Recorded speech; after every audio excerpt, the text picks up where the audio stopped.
Hey, what's cracking, brothers and sisters? We are back here once again on the esports gaming and tech chat, and we're talking about why uh, why WWE won. Basically, um, it's once again by athletic interest. They're discussing why how WWE beat all the other sports. Uh, sp- yeah, sports in the numbers game. So yeah, I think I haven't watched this, and I'm looking forward to watching it with you guys. So let's see what they're talking about. National Sports League. Also, sold out live events, record break. Sorry. Delivering WWE is the biggest sports channel on YouTube, delivering power bombs to every traditional sports league. Also, sold out live events, record breaking revenue, and the $5 billion Netflix deal. Right now, 5 billion. WWE is winning. What? But what's the secret behind the success? Let's dive into the crazy world of pro wrestling, where bulked up men in tight pants pretend to beat each other up. Welcome to Athletic Interest and how WWE broke YouTube. YouTube in particular. Okay. This video is sponsored by Storyblocks. Long before heroes everyone pretends that Let's jump away from. everything ingredient problems. There's this even more theatrical further. Since the audience cared about it. Pro wrestling first became popular as a legitimate sport with real competition. Okay. Real, unscripted wrestling matches tended to last quite long and bored the audience. To make things more exciting, promoters started to fix matches. This allowed them to turn their more charismatic wrestlers, the ones the audience cared about, into champions. In the late 1800s, promoters took it a step further. In addition to match fixing, they combined the athleticism of wrestling. I think that's why now people start calling wrestling fake. I think that's where it started from. It's because the previous ones were unscripted, but now the ones that we have today are, and that's where the fake thing came from. With more and more theatrical storytelling. The storylines mostly relied on age-old concepts like good versus evil, including friendship, betrayal, rivalry, and jealousy. The solution to all problems, the fight. The stories begin and end in the ring. An essential ingredient to these fights, kayfabe.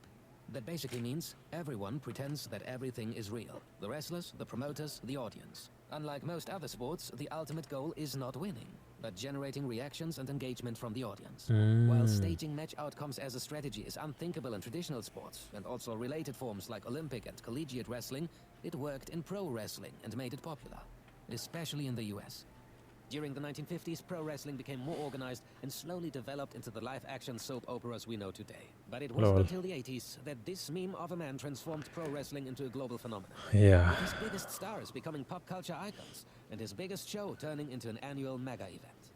During the 90s and 2000s, pro wrestling was the closest to mainstream it had ever been. After some back and forth, World Wrestling Entertainment was established, and during its so-called Attitude Era, the company And can I say for a fact? saw a massive rise in popularity. Yes, Attitude Era is when now the popularity of wrestling like shot up. Thanks to edgy and often scandalous storylines. And influential wrestlers like The Rock, Stone Cold, and The Undertaker. Imagine watching Game of Thrones, but with fewer dragons and more power bombs. It's not even that far. Pop culture references became a thing and further helped the WWE gain momentum. While also capturing the zeitgeist. Pro wrestling was at its peak. But WWE wanted more and failed completely. In the 2010s, the plan was to address an even bigger and younger audience. So they tried to make the whole product basically this, more family-friendly. It backfired badly. Yes, John Cena became a global star, but the WWE turned into the Muppet Show, like literally. The shows were not just boring, but cringe, with bright costumes and childish... Really? What? I thought you, especially with the kids, I thought even the the content would have really attracted them more. We don't want any trouble from you or your mother. During this so-called PG era, WWE also lost its appeal to loyal, older fans. Yeah. Seems like there is only so much Definitely. kayfabe can do. Fast forward, and the WWE is winning. So what happened? They learned their lesson and became a little more humble. In 2014, they launched the WWE Network, their own subscription-based online television channel for the loyal. die-hard wrestling fans. At that point, it looked like WWE had accepted its niche status. But then again, they decided to grow, to mainstream the brand. And this time, WWE did a far better job. By not addressing families, but sharpen the USP and concentrate on three things. They would put even more emphasis on storytelling, long-term rivalries, and developing deeper characters. The result? New superstars and a more engaged audience. But it's not just that. As kayfabe is no longer paramount. Wrestlers are now allowed to act out of character when they are outside of the ring, making it easier for WWE to market them to broader audiences. Or inviting someone outside the wrestling bubble. Thanks to the presence of mainstream personalities like The Rock, Bad Bunny, Logan Paul, and I Show Speed, the WWE caught the attention of the young audience. The age group they failed to Without even having to introduce the Muppet Show fiasco. connect with in the last years. And now, with the $5 billion Netflix deal, chances are even higher to attract new viewership. Like Drive to Survive and Formula One. Yeah, we know, in every video. But it's a good example. And like Formula One, WWE is everywhere. Not just in the US, but also in Puerto Rico, Saudi Arabia, India, the UK, Germany, and France. Because the fans are invested in long-term storytelling, more are willing to attend the live shows. Therefore, these events turned into bigger spectacles. They were not only sold out and set gate records, but also reintroduced the WWE to a global audience. The results of all that? TV ratings, merchandise, and ticket sales are higher than ever, even compared to wrestling's prime in the 90s. Because the 90s didn't have YouTube, and WWE played this game like just a few. Within almost 10 years, they went from 1 to over 100 million subscribers and outpaced every traditional sport on YouTube. How did they do that? One way to outshine the YouTube competition is to create great content, but producing a high-quality video requires an incredible amount of resources. Luckily, there are services like today's video sponsor, Storyblocks. Storyblocks is a stock media... Storyblocks, da-da-da-da-da. You're gonna have to pay for that space, Storyblocks. ...paced every traditional sports on YouTube. They have an unfair advantage over real sports. WWE never has a season ending where the championship is already decided. WWE never has a final where two Italians have almost no hits in 120 minutes. There's the sarcasm in that statement. Scripted that better after crazy moments in football games or Formula One races. And in WWE, it is scripted. They can do everything, even the most unlikely scenarios. Therefore, they only have highlights. John Cena turns heel before GTA 6. And YouTube is the platform for highlights. 234 million. For its loyal fans, and as a platform to create direct sales. But they weren't appealing to an audience outside of the wrestling bubble. They added the YouTube strategy to create brand awareness, and it became key for the WWE product. They did everything all big sports companies and federations do. Behind the scenes, storyline elements, and match highlights immediately post-show. But they have the better storyline elements, because they are not driven by competition. Their views for the highlight video do not depend on whether arch rivals play in the same league or Mbappé scores a fantastic goal. If Mbappé was in WWE, he would definitely score a hat-trick against his goalkeeper brother with overhead kicks. And this team Mbappé. WWE's appeal comes purely from the entertainment side. Storylines are not just a byproduct, but the main selling point.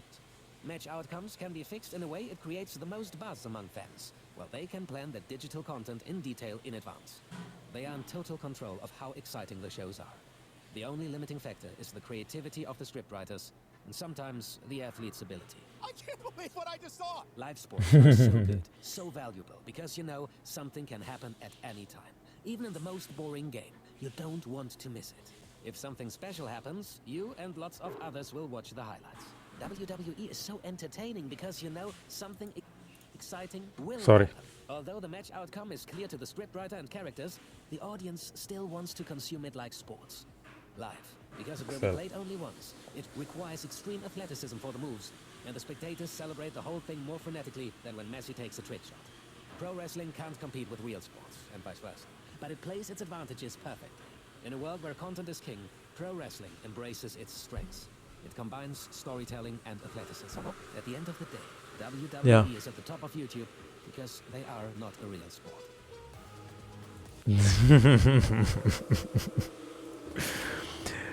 The subtle jab. These guys. Naughty dogs. Anyway, I think you guys have understood the story, a thing or two about what happened with WWE and how they came to win the sport war. And of course, a lot of people will just say WWE is not a real sport.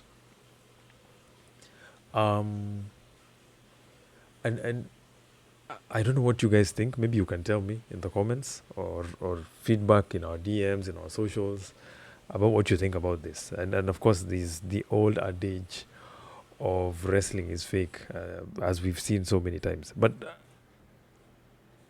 as it stands,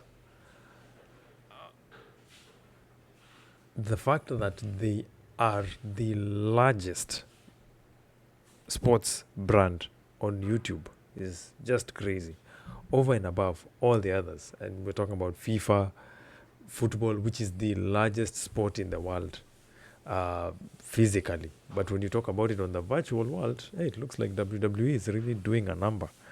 The formula that they're working on, especially from a marketing standpoint, just makes them really stand out over and above all the other brands that are looking to get a pie, get a piece of that pie. You've seen that, of course, even with the other brands, the other wrestling brands that are out there. You've seen AEW, you've seen TNA, excuse me, and probably some others that are out there. Um, yeah, it is so crazy. So them doing this, just it's it's insane. And big credit, of course, to the business people that worked together in the process to make such a big brand. A lot of you can take business lessons out of this and even use them in your own businesses as well. So yeah, especially those that are competitive in nature. Yeah. With that being said, thank you guys for watching. Those were our reactions and 2 cents. Hope you liked it. Please remember to like and subscribe to this channel if you haven't. Please do so. If you have, click the bell to get notifications on when we upload.